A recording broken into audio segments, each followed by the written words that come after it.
Hello friends, आप सभी का पाथफाइंडर्स बैन अकेडमी पे स्वागत है। इंडिया के इमीडिएट नेबरहुड से इस वीक एक बड़ी डेवलपमेंट देखने को मिली। डेवलपमेंट ये थी कि श्रीलंका के नए चुने हुए प्रेसिडेंट अनुराग कुमारा दिस्यंके इंडिया विजिट पे आए हुए हैं।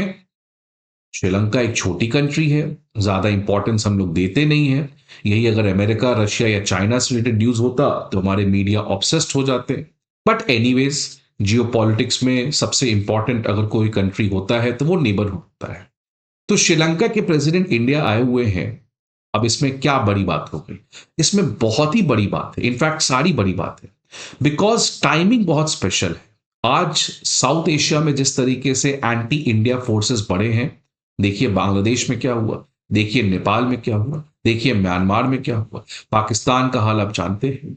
और दूसरी तरफ श्रीलंका के ये जो नए प्रेसिडेंट हैं, इनकी भी बहुत ज्यादा किसी से मित्रता है तो वो है चाइनीज कम्युनिस्ट पार्टी के लीडर से। और आजकल तो फैशन हो गया है कि आप चुन के आइए और पहला विजिट इंडिया मत करिए, चले जाइए चाइना। लेकिन श्रीलंका के प्रेसिडेंट इंडिया विजिट किए अपने पहले ऑफिशियल बायलैटरल विजिट के लिए। That tells a lot about Sri Lanka India relation. और अगर इसमें सबसे बड़ा क्रेडिट किसी का जाता है तो दो लोगों का। एक तो भारत सरकार का क्रेडिट जाता है कि जिस तरीके से भारत सरकार ने श्रीलंका की मुसीबत के समय उसका साथ दिया। लेकिन पर्सनल लेवल पे अगर किसी को बहुत बड़ा क्रेडिट जाता है तो वो है हमारे फॉरेन मिनिस्टर एस जयशंकर को। बिकॉज एस जयशंकर ने 2024 के स्टार्टिंग में एक ऐसा चाल चला था जिसकी वजह से आज श्रीलंका के प्रेसिडेंट चाहते या नहीं चाहते उनको इंडिया आना पड़ता। तो वो चाल क्या था और भारत सरकार ने क्या मदद किया है और इस प्रेसिडेंट का इंडिया आने के क्या मायने हैं, इन सभी चीजों को आज इस सेशन में हम लोग समझने का प्रयास करेंगे। न्यूज क्या है आप देखिए। अनुराग कुमार दिस्यंके इस साल दूसरी बार इंडिया आ रहे हैं। पहली बार वही मैंने कहा एस जयशंकर से मिले थे इस साल के स्टार्टिंग में, जहां पे बहुत कुछ डिसाइड हुआ था। और अब वो अपने 3 दिन के ऑफिशियल विजिट में, जब वो श्रीलंका के प्रेसिडेंट हैं, तब वो इंडिया विजिट कर रहे हैं। एकेडी कौन है? एकेडी इस समय श्रीलंका के पॉलिटिक्स के सबसे इंपॉर्टेंट फिगर है। ये वही पर्सन है जिन्होंने श्रीलंका के जितने भी पुराने पॉलिटिकल लीडर्स थे उनका सफाया किया है। ये वही व्यक्ति हैं जिनको आज श्रीलंका के लोग होप की किरण की तरह देखते हैं। बिकॉज जिस तरीके से आज श्रीलंका की इकोनॉमी स्ट्रगल कर रही है, जिस तरीके के आज श्रीलंका के पॉलिटिकल करप्शन से जूझ रहा है, this person represents a hope of change. इसीलिए आज जिस तरीके से इन्होंने प्रेसिडेंशियल इलेक्शन में एक तरफा जीता, पार्लियामेंट्री इलेक्शन में एक तरफा जीता, that tells that people supports him. अब ये आज जेवीपी पार्टी, इनकी जो अपनी पार्टी है उसका नाम है जेवीपी, और ये एक मार्क्सिस्ट लीडर है। और ये जो मार्क्सिस्ट लीडर है, इनकी एक मार्क्सिस्ट पार्टीज की अलायंस है, उसको कहते हैं नेशनल पीपल्स पावर, जिसमें इनकी भी मार्क्सिस्ट पार्टी जेवीपी शामिल है। अब इस पार्टी की शुरुआत कब हुई? ये पार्टी जो श्रीलंका के पॉलिटिक्स में काफी पुरानी पार्टी नहीं है, इनफैक्ट 1980 के लगभग ये पार्टी आई थी। और इस पार्टी को बनाया गया था इंडिया को श्रीलंका से हटाने के लिए। आपको पता है जब एलटीटीई तमिल्स की लड़ाई कर रहे थे श्रीलंका में, प्रभाकरन उनके बहुत इंपॉर्टेंट लीडर थे। श्रीलंका ने इंडिया से मदद मांगा था एलटीटीई को क्रश करने के लिए। तो इंडिया बहुत ज्यादा इन्वॉल्व था श्रीलंका में स्टेबिलिटी के लिए। इंडिया के सोल्जर्स भी, पीस कीपर्स भी गए थे श्रीलंका में। तो ये बात वहां के कुछ पॉलिटिकल पार्टीज और कुछ लोगों को पसंद नहीं आया कि कोई फॉरेन ट्रूप्स वहां पे आ रहा है या कोई फॉरेन कंट्री वहां पे इंटरफेयर कर रहा है। इसी गुस्सा, इसी सोच को किसी ने यूज किया अपने पॉलिटिकल पर्पस के लिए। वो इनकी पार्टी जेवीपी थी। तो जेवीपी का पार्टी का संगठन का शुरुआत ही हुआ है इंडिया को श्रीलंका से बाहर करना, इंडिया जो तमिल्स की बात करता है उसको खत्म करना। बिकॉज जेवीपी एक प्रो सिन्हलिस्ट बुद्धिस्ट पार्टी है, इसीलिए इस पार्टी का इंडिया के विरोध में रहना हमेशा से रहा है, कोई ये नई बात नहीं है। इनफैक्ट 2021 में ये क्लियर कट हो चुका था जब जेवीपी जिनके लीडर हैं अनुराग कुमार दिस्यंके, इस समय इन्होंने एक पर्सनल चिट्ठी लिखा चाइनीज कम्युनिस्ट पार्टी को लेके और खूब तारीफ की शी जिनपिंग की और सीसीपी की, बिकॉज इनकी पार्टी भी मार्क्सिस्ट है और सीसीपी भी मार्क्सिस्ट पार्टी है, तो विचारधारा लेवल पे काफी ज्यादा सिमिलैरिटी था।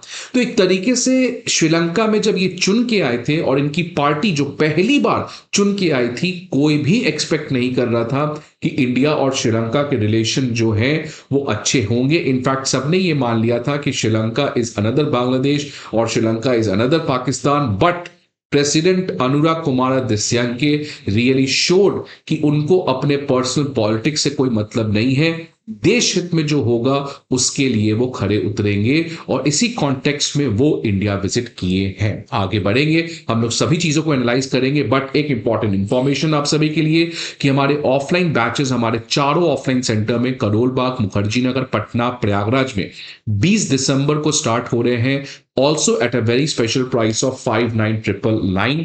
करोल बाग, मुखर्जी नगर, प्रयागराज और पटना, इन चारों ऑफलाइन सेंटर्स के ऑफलाइन बैचेस की डिटेल आपको यहां पे देखने को मिल सकते हैं। Unacademy IAS comprehensive GS course के अलावा सीसैट, ऐसे writing course, comprehensive current affairs, full and test series और ऑप्शनल जैसे कोर्सेज को भी प्रोवाइड करती है। इन सारे इंफॉर्मेशन के लिए आपको हमारे ऑफलाइन ब्रांचेस पे विजिट करना होगा, या नहीं तो आप हमारे ऐप को भी डाउनलोड कर सकते हैं, जहां पे आपको ये सारे इंफॉर्मेशन प्रोवाइड किए जाएंगे। नाउ एकेडी का विजिट, पहली बात तो क्यों सरप्राइज था, क्यों बहुत लोग एक्सपेक्ट नहीं कर रहे थे, बिकॉज देखिए हुआ क्या। अगर हम बात करें 2023 में मालदीव्स में चुनाव हुआ, वहां के प्रेसिडेंट मुइजू आए, हमेशा से वो लोग इंडिया आते थे प्रेसिडेंट चुन के, वो इंडिया नहीं आए, वो चले गए टर्की और टर्की के बाद चले गए चाइना। रिसेंटली इंडिया आए थे बट उन्होंने भी पहला विजिट इंडिया नहीं किया। इसके बाद बात करें म्यांमार की मिलिट्री चीफ, वो भी इस साल रिसेंटली चाइना चले गए अपने पहले विजिट के लिए। नेपाल से जो कोई एक्सपेक्ट नहीं कर रहा था, हमेशा से नेपाल के जो भी नए प्रेसिडेंट होते हैं वो हमेशा से इंडिया आते हैं, बट इस बार नेपाल के प्रेसिडेंट केपी शर्मा ओली वो इंडिया छोड़ चाइना चले गए, वहां पे बेल्ट एंड रोड इनिशिएटिव को साइन कर लिए।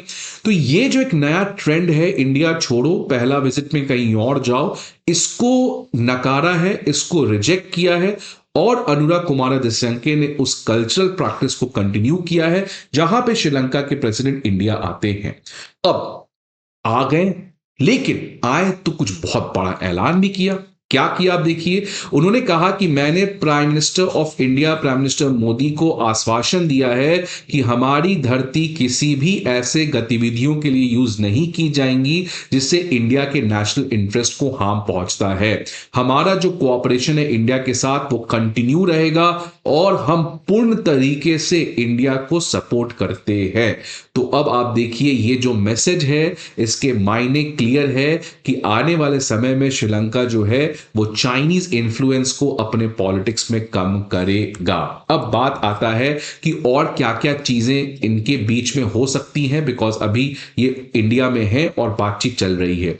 जो मेजर मुद्दा है, ट्रेड को कैसे बढ़ाया जाए, investment, development and security cooperation की बात होगी।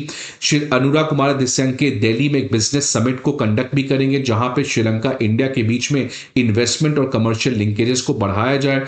बोध गया जाएंगे कल्चरल डिप्लोमेसी को स्ट्रॉन्ग करने के लिए, मैरीटाइम सिक्योरिटी कोऑपरेशन को बढ़ाएंगे। साथ साथ बात होगी कि जिस तरीके से रीसेंट टाइम्स में चाइनीज मिसाइल्स और चाइनीज सैटेलाइट ट्रैकिंग शिप्स को डॉक करने की बात हो रही है श्रीलंका में, उसके बारे में भी बात होगी। और एक जो हमेशा से दोनों के बीच में विवाद रहता है फिशरमैन को लेके, उसके ऊपर भी ये दोनों कंट्री बातचीत करेंगे। ना why he is visiting India, अब इसके लिए जो जैसा मैंने पहले कहा दो रीजंस हैं। पहला, भारत सरकार जिस तरीके से श्रीलंका के 2022 इकोनॉमिक क्राइसिस में दिल खोल के मदद किया, इनफैक्ट $4 बिलियन का हमने फाइनेंशियल असिस्टेंस दिया, जो कर्ज श्रीलंका ने इंडिया से लिया था उसमें भी वेवर किया, तो श्रीलंका उस मदद का आज एहसान चुका रहा है। लेकिन जो सबसे बड़ा रीजन है वो है एस जयशंकर की स्मार्ट डिप्लोमेसी। अब देखिए क्या हुआ 2024 में, जब अनुराग कुमार दिस्यंके एक तरीके से माहौल बना रहे थे कि क्या वो प्रेसिडेंट बनेंगे, क्या उनकी पार्टी लड़ेगी, तो उस समय एस जयशंकर जी को समझ में आ चुका था कि आने वाले इलेक्शन में वहां के लोगों को अपने ट्रेडिशनल लीडर से भरोसा उठ चुका है और पीपल बदलाव चाहते हैं और उस बदलाव में अनुराग कुमार दिसंकिया सबसे स्ट्रांग है। इसलिए एस जयशंकर ने एकेडी को इंडिया बुला लिया, वहां पे अच्छे से स्वागत किया, सब कुछ बातचीत हुआ। और ध्यान रखिएगा उस समय वो प्रेसिडेंट नहीं थे, लेकिन जयशंकर जी को पता था कि आने वाले समय में इनकी पार्टी और ये पर्सनली कुछ बड़ा कर सकते हैं, तो इंडिया ने पहले ही फर्स्ट मूवर्स एडवांटेज खेला, अपना पहले ही बेट खेला। ये बहुत रिस्की बेट था, लेकिन आज वो काफी सक्सेसफुल बेट रहा है। तो अनुराग कुमार दिसंके को उस समय इंडिया ने सपोर्ट किया था जब वो अपने पॉलिटिक्स में या पॉलिटिकल कैंपेनिंग के समय काफी एग्रेसिवली अपने आप को पावर में स्टैब्लिश करना चाह रहे थे। अब सवाल आता है कि आखिरकार श्रीलंका इंडिया के लिए क्यों इतना मैटर करता है। आप देखिए जयशंकर जी का ट्वीट आया कि Sri Lanka is key to both India's neighbourhood first policy and Sagar outlook. Sagar outlook आप पता है security and growth of all in the region. वो बेसिकली इंडियन ओशियन में सभी के ग्रोथ को इंश्योर करने के लिए भारत सरकार ने सागर आउटलुक लाया है। तो श्रीलंका का सबसे इंपॉर्टेंस आप समझिए, श्रीलंका को बहुत लोग कहते हैं कि श्रीलंका एक परमानेंट एयरक्राफ्ट कैरियर है जो इंडियन ओशियन के बीच में है, जिसकी इतनी इंपॉर्टेंट स्ट्रैटेजिक लोकेशन है बिकॉज वो इंडियन ओशन के बीच में है। और यहां पे अगर आप इन्फ्लुएंस बना पाते हो तो पूरे इंडियन ओशन में अपने इन्फ्लुएंस को बना सकते हो। इसलिए इंडिया का बहुत हद तक प्रयास रहा है कि श्रीलंका को अपने हाथ से ना निकला जाए, श्रीलंका के साथ रिलेशंस को अपना बनाया जाए। और इसीलिए इंडिया श्रीलंका का ये जो मीटिंग है that is going to be very very special. आपके क्या व्यूज हैं, आप जरूर अपने व्यूज को कमेंट बॉक्स में बताएं। आई होप आपको ये वीडियो अच्छा लगे। See you again in the next video. Till then good bye.